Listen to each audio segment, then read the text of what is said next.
Greetings. I am Dr. Noni Davis from St. C Academy. I am the legacy owner. Inherited this school from my parents, Sylvia Davis and the late William Edward Davis Sr. St. C Academy is an African centered school for students K through 12, and we have been here since 1996. Um, Last weekend, I had the opportunity to do a science presentation for the Council of Independent Black Institutions, which is an organization for private African centered schools or independent African centered schools for a teacher training program that they have. Um, we we had several presenters on ELA, how to present ELA through an African lens, math. Um, I did the science, and we had a presenter for history, and which focused on uh, the legacy of building a social studies structure where our children learn the legacy, the history of their families. And the ELA focused on the languages, language development from ancient Kemet, and compared it to different ethnic groups in West Africa. And of course, the math was similar to that. It built on the legacy of mathematical concepts and ways to introduce those to African American children and their parents. Um, and so my science unit focused on forces and the development of six simple machines and the African influence on those particular areas of science.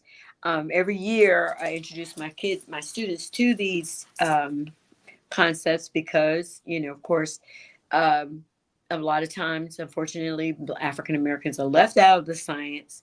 We have Our ancestors have been on this planet since, the beginning. We were the first humans here, and yet when any aspect of the curriculum is introduced, um, there may be a statement saying, oh, the earliest people or ancient people believed this. And then we jump right into a European scientist or a European worldview of the science and completely neglecting our the knowledge of Africans and their contributions to the fields of science. And I have already in the past, introduced, boating, the influence of Africans on shipbuilding and boating, on astronomical knowledge, music knowledge, and the development and other subjects. But this one, forces, is an actual topic that I teach um, students from physics down to, I think, the earliest introduction is like grade 4 or 5. Um, so when Dr. Greg Carr introduced this to me, and I know how I'm sure plenty of people have helped contributed to this Africana framework, but for teaching, for instruction, but for me, I use the Africana framework for science and technology, and I'm just going to read it real quickly.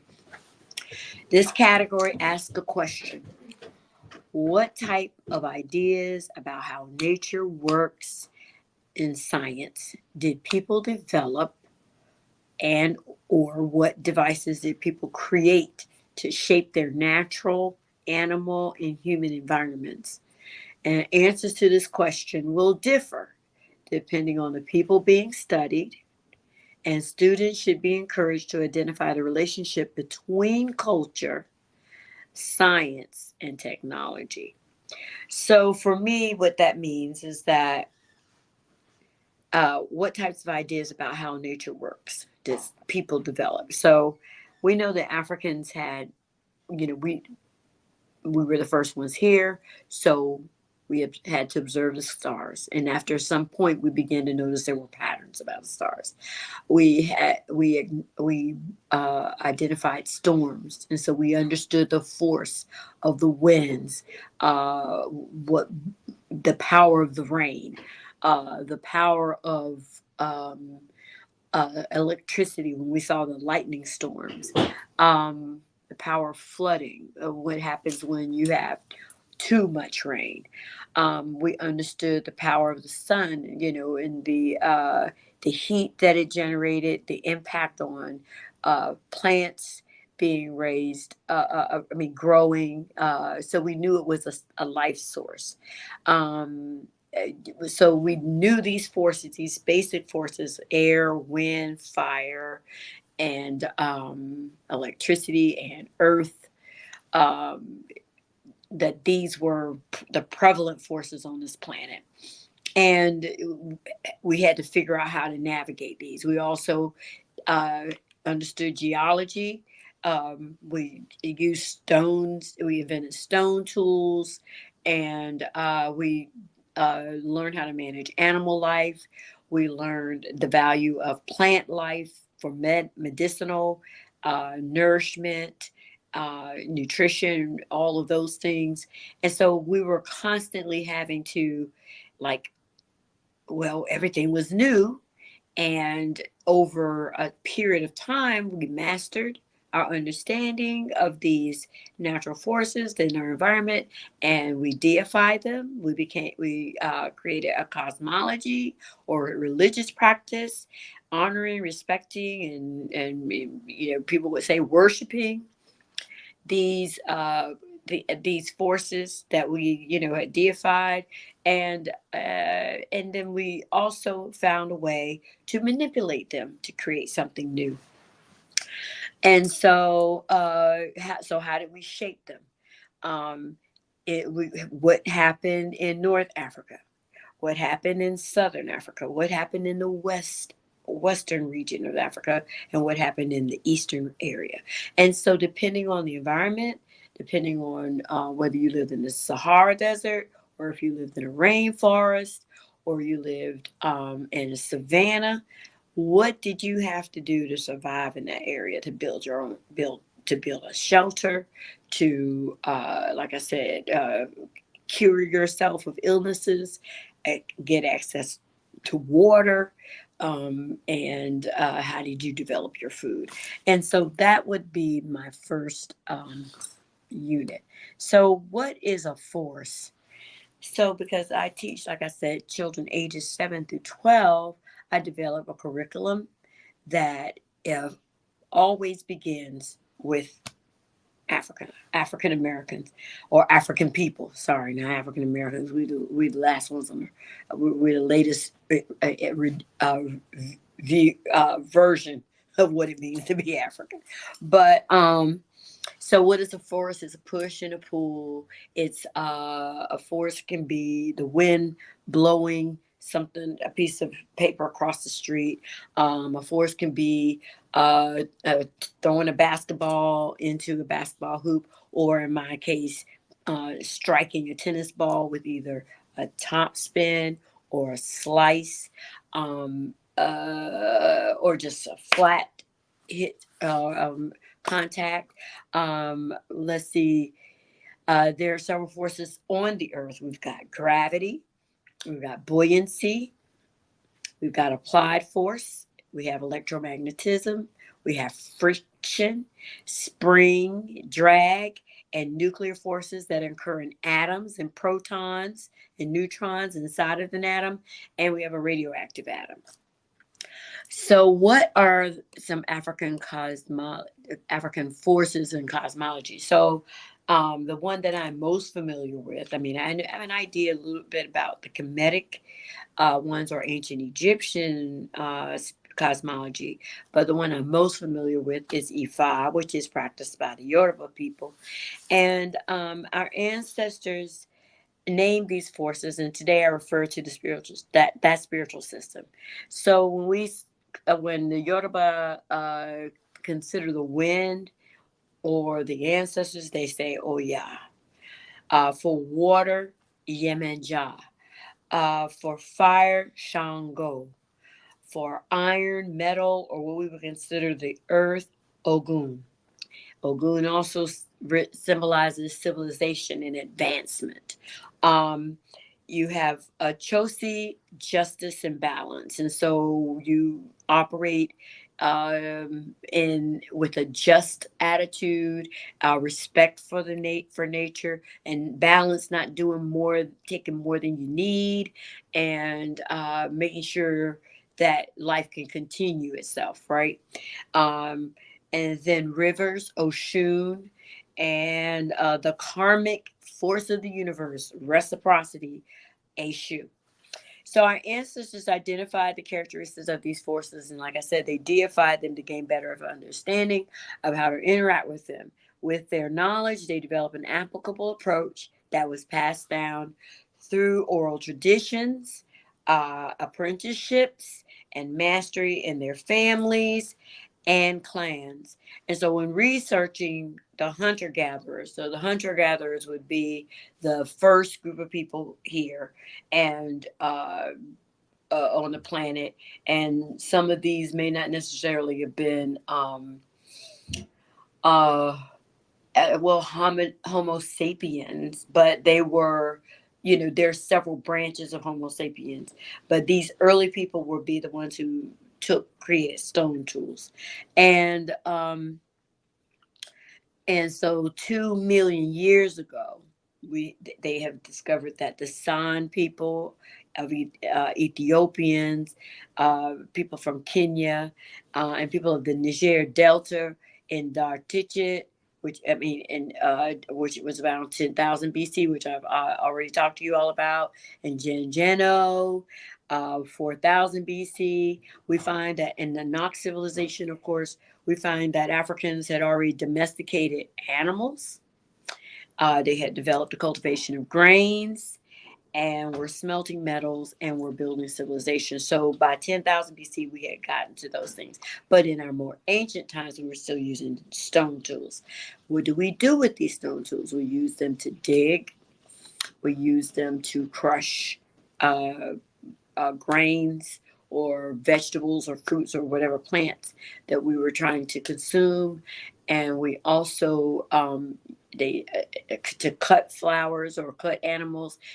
They were also used to uh, break bones for for like chicken bones, or fowls or whatever, or antelope or whatever. But they used these stones initially for multiple reasons.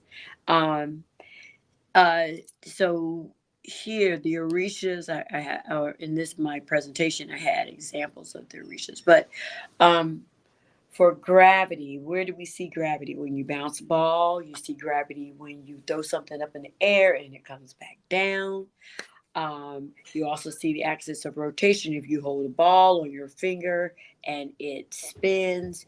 That requires balance and understanding of how to maintain a certain speed on the ball so that the ball won't fall off. You also have, like I said, top spin and slice.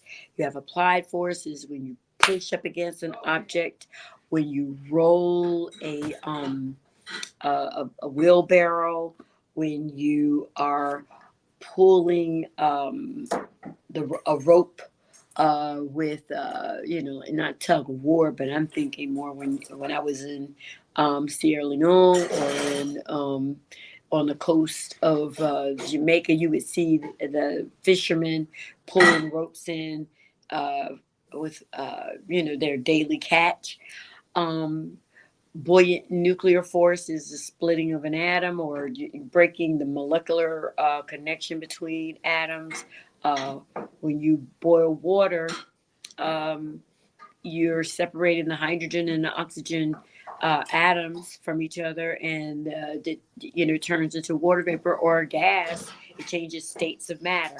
So our ancestors were also doing that. They were first to understand how to change a solid to a liquid, a liquid to a solid, to liquid to with a sublimation, a solid to a gas, which would be you know, I'm trying to think, or gas to solid, condensation, um, sublimation. Okay, I've got another word that is decomposition, something like that. Anyway, I can't remember all of the terms, but you have this solid, liquid, gas, plasma understanding that you can change things by applying heat. Um, and so that all of those are examples of forces. And then of course you got friction. How do you uh, make sure things can move smoothly, or give some sort of level of resistance? And then you have drag, and I would say those would see those when you're um, sailing a boat. What is the purpose of the sail? The sail is to either increase speed or reduce speed, or to change direction of the boat. And so these are all concepts that we developed and our ancestors developed in order to deal with their environment, to live in there and live in the space that they are in. And so, and a lot of times, like I said, we don't get credit for that. Those things are kind of glossed over, and considered to be prehistory. And I'm like, the audacity to call us prehistory. Just the racism in that statement alone. Um, let's see. So, what are some of the things that we did? Okay, so I've got here the metallurgy, gold. Gold in its natural state. You have iron and bronze. This is raw. I have a picture of a piece of gold in this one, and but all of us know what gold is, and you get people wear it. And then you have uh, metal, metallic, um, a magnetite, which is a rock that is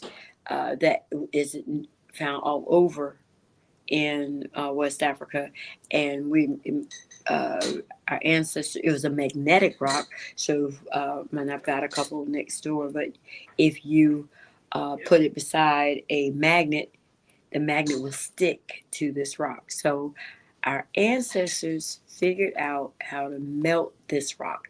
It requires a heat of 3,000 degrees to melt of magnetite. Then, after they melted the rock, well, first of all, how do you melt a rock? So they had to create these ovens made from termite hills, and the reason why they used those is that they had already been oxidized. Termites had moved through the clay, and so the clay um, had it was porous. So air and water could flow through it, right?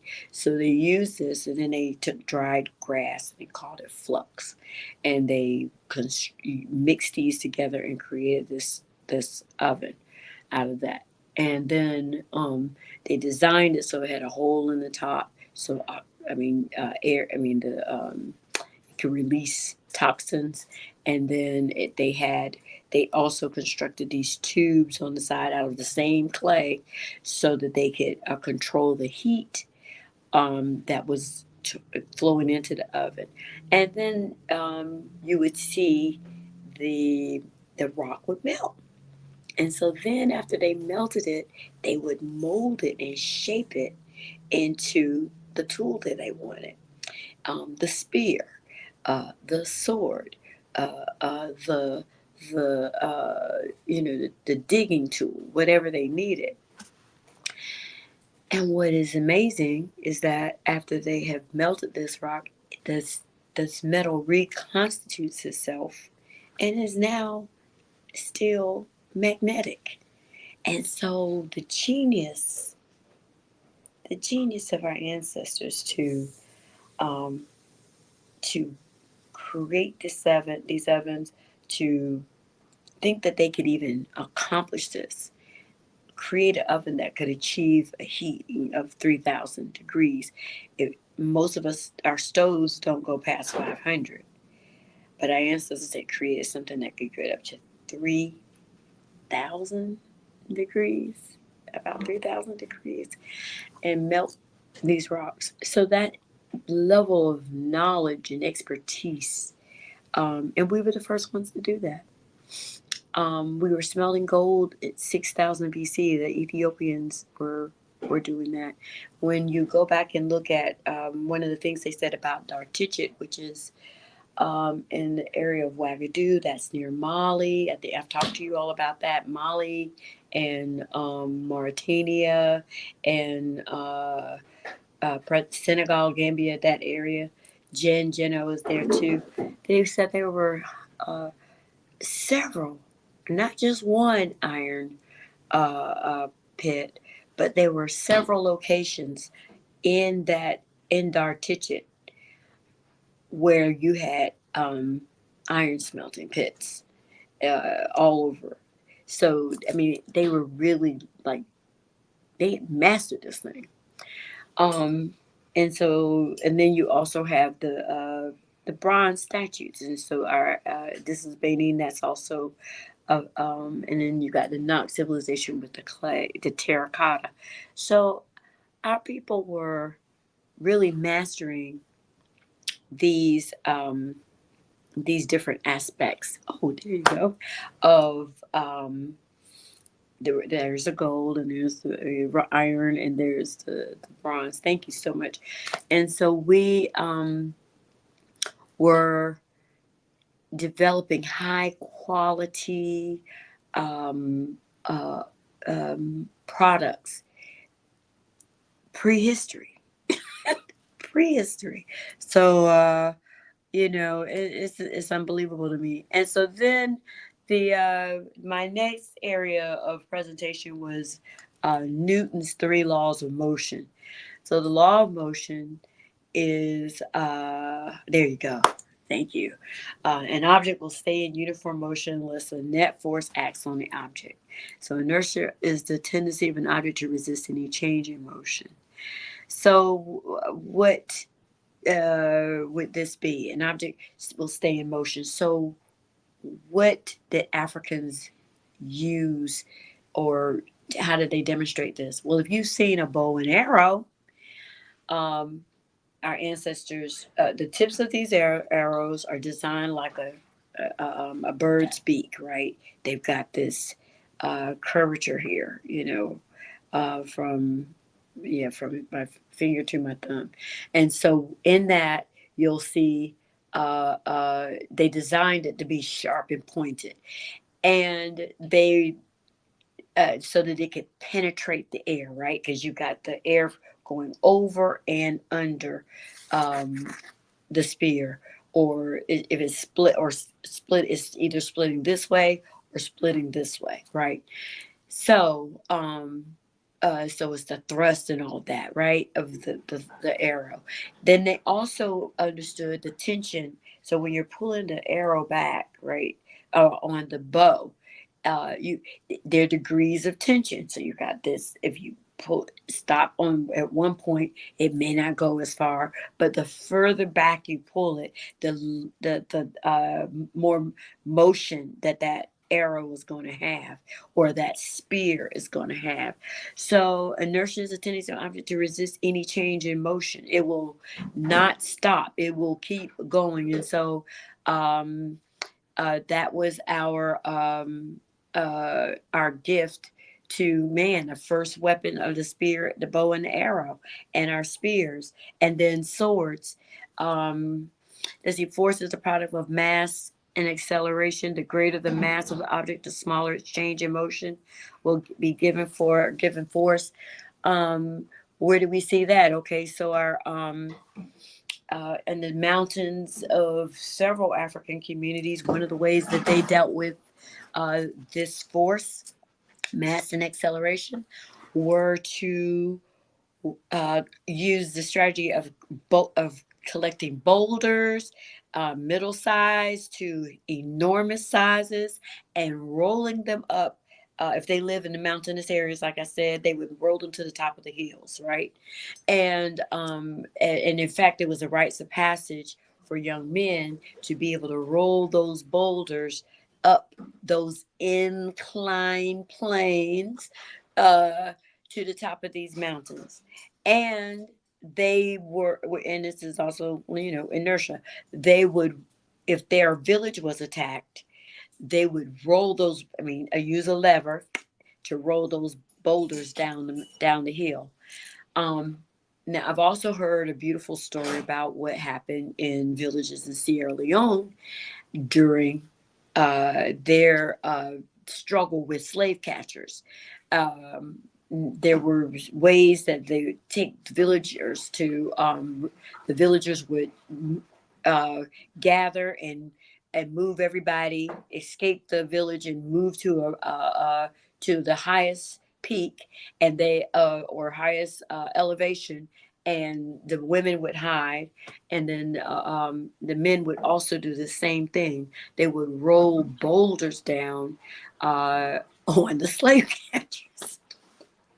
And so I think that's a really good example of a greater the mass of the object, the smaller in its change in motion will be for a given force. And this means that the same force will cause an object with a small mass to accelerate more than an object with a large mass. You can't stop an object with a large mass. It just is going to keep going. Um, Newton's third law of motion: when one object exerts a force on the second object exerts a force on the first. And these forces are equal in strength and opposite in direction. Um, with that one, I would think the when you're paddling a boat, you're pulling and you're going back. And so when you're going this way, the boat is going forward. So our ancestors developed paddles. You had some boats. The crew people had boats that could had like 80 people stirring the boat. Um, that's a lot of people. I was like 80 people on a boat, okay. And I don't know whether that was double or is that one long canoe, but they were known for having as many boats the size to accommodate 80 paddlers or whatever they would call it, rowmen or whatever. And so that you're going opposite, an opposite motion. You're exerting a force on the boat, on the water, on the paddle, and it's propelling you forward. So the forces are equal in strength and opposite in direction. So you're going that way, but you're pushing yourself forward. And so, yeah, that would be an example of what that those forces would be. But that is, I'm almost at the end of my presentation, but um, a lot of the things that happen, like I said, in the classroom, is that these objects are never seen through the lens of African Americans. Oh, and here's the iron smelting. So this is the one what I was describing. This here, the middle picture is of an oven, and you can see the fire, the smelting iron inside that pot. And I saw a lot of this when I was in Sierra Leone. They had, of course, they were contemporary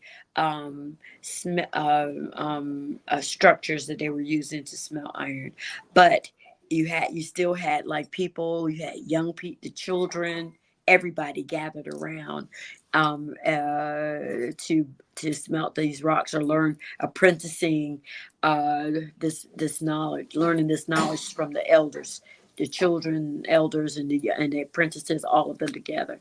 And so this knowledge is very important. And so I will conclude this unit and I will talk about it more next week. But yeah, these are the stone tools in South Africa 2 million years ago.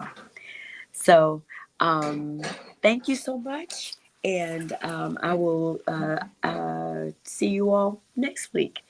Ashe. You know how people love to enjoy food and don't understand how to flavor their food or how to replicate a meal? They're interested in supplements but don't know where to begin? Well, what I do is I take the guesswork out of enjoying flavor and wellness with my flavorful spice blends so that they can create delicious meals with healing benefits. Can Do Spice was created to help cooks at any level enjoy healing through food. Every spice blend was designed to give added health benefits of natural herbs. Every blend is complete.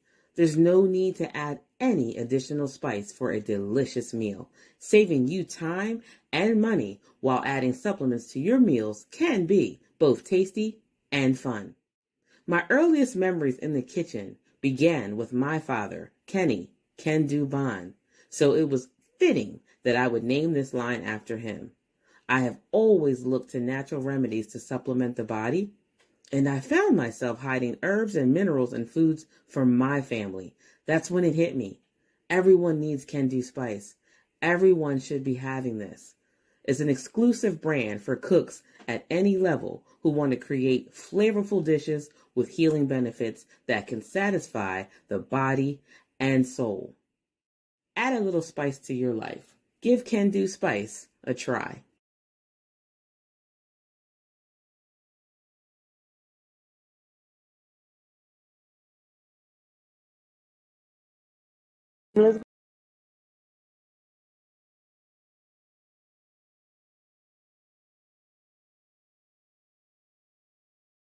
I'm a St. Cia student. Of course I walk into the sound of drums. I'm a St. Cia student. Of course I know my mother.